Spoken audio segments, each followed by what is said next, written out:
Chapter 26. That evening, Cole fixed his favorite meal for everyone. As he chopped hot dogs into the spaghetti sauce, he told the group how Garvey had taught him that life was a hot dog. Tonight will be a feast because we make it a feast, he said. As he cooked, it began raining.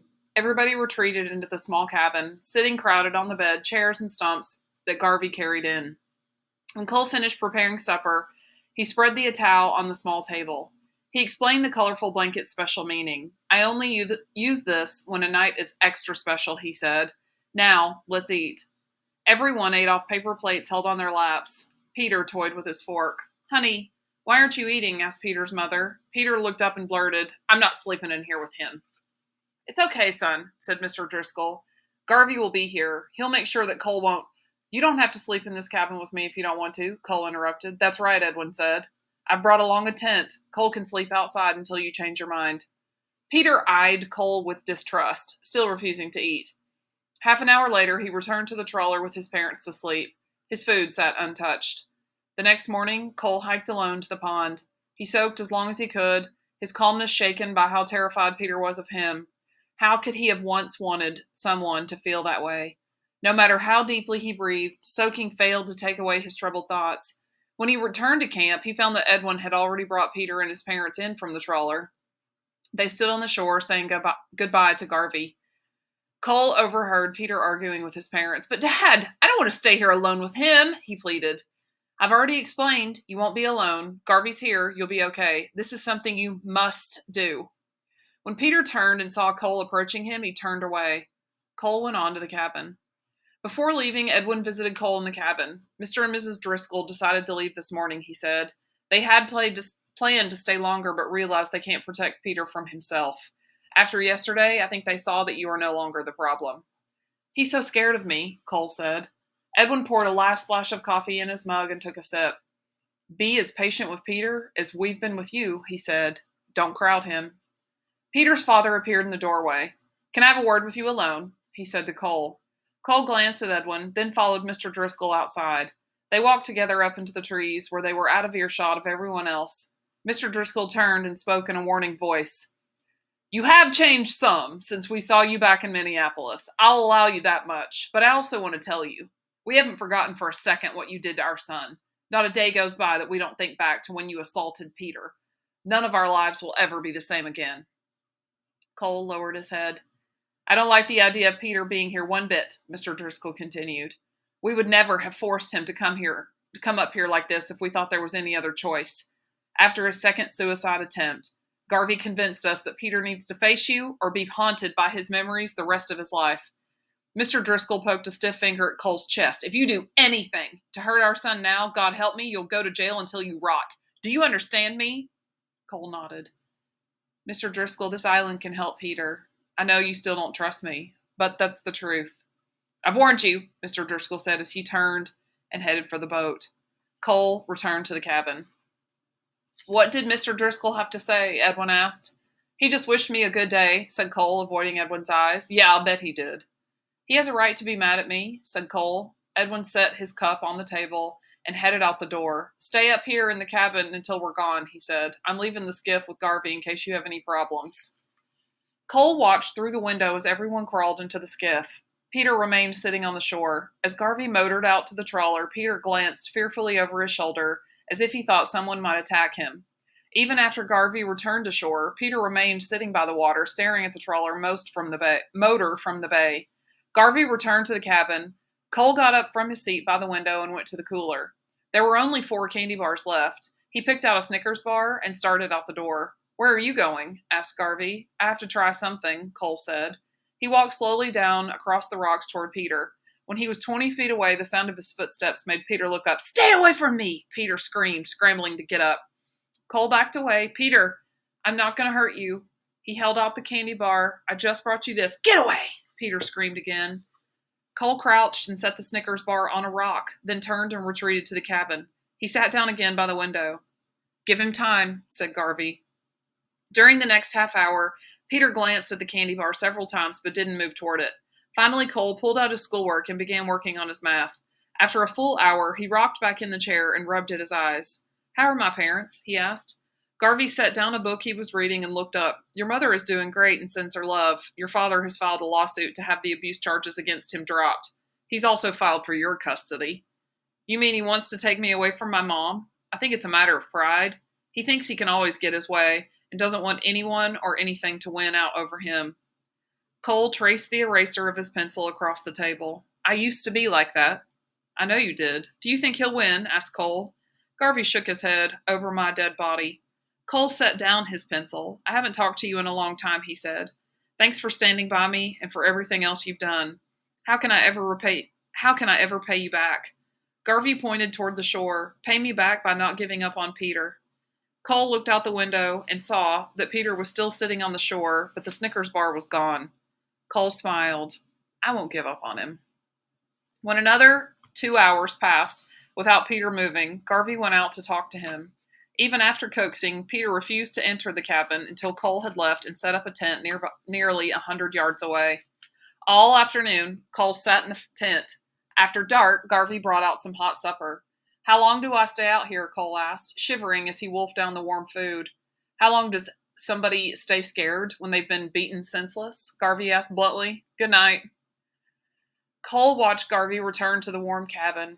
Garvey and Peter were sleeping, warm and comfortable, in a cabin he had made with his own 2 hands. Here he was, sleeping in a leaky tent in the drizzle and wind. Instead of starting a fire in the pit, Cole crawled into his sleeping bag and went to sleep early. When he rose the next morning, he forced himself to crawl from the warm sleeping bag and pull on his stiff, cold clothes. Before heading to the pond, he knocked on the cabin door and called softly, I'm going to the pond. Anybody going with me? What time is it? Gary asked, his voice hoarse. Cole realized he hadn't looked at a clock in nearly a year. It's time to go soak in the pond. That's what time it is, he said. Give us 5 minutes, Garvey said. I don't want to go soak in any pond, Peter mumbled. We'll just go along and watch, Garvey said. Cole saw a lantern flicker in the window, and he heard movement inside. Soon Garvey and Peter emerged from the cabin, both wearing their rubber boots and heavy jackets. Immediately, Cole set out through the dark, heavy mist, walking slowly so Peter could keep up. He heard the distinct shuffle of Peter's awkward footsteps behind him. When they reached the pond, Cole realized that he had forgotten to bring a towel, but it didn't matter. He could use his undershirt. He stripped and entered the frigid water. Peter and Garvey sat down on the bank to watch. It was nearly the beginning of May, but still the icy water pierced Cole's skin like millions of tiny needles.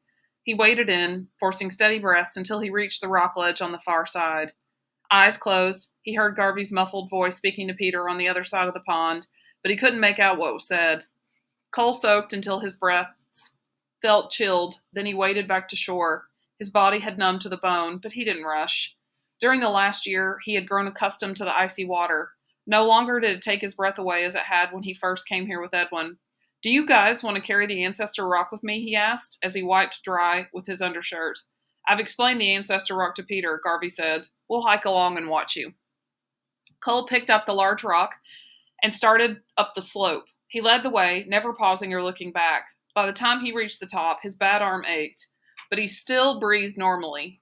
Peter and Garvey both breathed hard, and heavy sweat beaded on their foreheads. Now, my ancestor rock becomes my anchor, Cole explained, setting the big rock down. He turned to Peter. You can push it down the hill if you want. Peter shook his head. I'll do it then, Cole said, giving the rock a hard shove. As the rock tumbled down the hill, Cole closed his eyes. When I hear that sound, I imagine my anger leaving, he explained. He waited until the crashing rock came to a stop at the bottom, remained motionless for a moment longer, then opened his eyes and started down the slope. Nobody spoke as they worked their way back downstream. Do you need help with anything? Garvey asked as they arrived back in camp. I need to collect more firewood if I'm going to be staying outside much longer. Do you feel like helping us collect firewood? Garvey asked Peter. Peter turned and walked to the shore and stared off at the horizon without answering. What's his problem? Cole said. You, Garvey replied. But I hope he knows we're collecting this firewood because of him, Cole whispered. Garvey answered quickly. I hope you know that everybody's up here because of you. Cole began collecting wood. Day after day went by with no change in Peter. He refused to speak, doing whatever Garvey asked of him, but no more. He hiked along each morning to the pond, but never soaked. When he ate or walked, he moved zombie-like, in slow motion. Cole quit trying to make conversation with him. Nearly 2 full weeks after Peter's arrival, they all hiked up the hill one morning with Cole carrying the ancestor rock. When he set the rock down at the top, he paused a moment to rest. Without warning, Peter reached down and gave the rock a hard shove. He stood with his lips bunched, watching till the rock crashed to a stop at the bottom. That was a good push, Cole told him. The rest of the day, Peter remained withdrawn as usual, avoiding Cole. 3 days later, while Cole was cooking lunch in the fire pit, a rock struck the ground only feet away. Cole turned to find Peter beside the shore, pitching stones into the water as if nothing had happened. Cole looked at the stone that had almost hit him and realized his hands were clenched into fists. He never told Garvey about the stone, but he kept a close eye on Peter. The next incident occurred with Garvey along 2 days later as they were hiking to the pond. It was early in the morning, and Cole had just jumped from one rock to another in the stream. All of a sudden, Peter bumped him hard from behind and sent him sprawling into the water. Soaking wet, Cole picked himself up. He found Peter watching him with a smirk. "Why did you do that?" Cole asked. "I didn't mean to bump you," Peter said innocently. Garvey said nothing as Cole continued to the pond. "I'm skipping my soak this morning," Cole said, "because I don't have any dry clothes to change into. But I'll still carry the ancestor rock." As he turned to pick up the rock, he discovered Peter stripping off his clothes. The thin boy stumbling into the shallow water, holding his arms above his head, he waded forward, gasping and grunting loudly. Peter never made it across to the rocks. When the water reached his chest, he turned and waded back out. His teeth chattered as he dried himself with his undershirt. That morning, after they returned to camp, Peter seemed more relaxed. He spoke to Cole, without being spoken to first. "Don't you get frozen when you soak in the pond?" he asked. Cole smiled. "The first time I soaked last year, I thought my head would crack open and my toes would fall off, but you get used to it." "I don't want to get used to it," Peter muttered. He headed toward the cabin without looking back. As the days passed, the air grew warmer, but the rain came daily. Every morning, Cole hung his sleeping bag up in the cabin to dry off. "I'm going to give Edwin a leaky tent for Christmas," he complained to Garvey. Peter returned to being sullen, refusing to talk. Garvey went about each day, joking with both boys as usual. He kept delivering warm meals to Cole in the tent. Nearly a month had passed since Peter arrived on the island. Twice, Edwin had stopped by to drop off supplies and to check on them. He never stayed for long. One day a hard rain fell, and Cole stayed inside the tent. Hour after hour, the steady downpour soaked through the seams, soaking Cole's sleeping bag and clothes. Mid-afternoon, Garvey brought out food. He stared at Cole, huddled with his arms wrapped around his knees. "Dang, it's cold out here, champ," he said. "I'm going back inside." "Thanks," Cole muttered. For several more hours, he sat and shivered. Outside, the rain kept falling, and lightning brought angry thunder to the sky. As night fell, a small stream of water trickled across the center of the floor. Everything Cole touched was wet, soggy, and cold. He prepared himself for a long night. Tonight he wouldn't sleep much. He hugged his arms to his chest and let his teeth chatter. He hadn't been this cold since he had nearly drowned trying to escape more than a year ago. Suddenly he heard footsteps outside the tent. "It's warmer in the cabin if you want," called Peter's hesitant voice.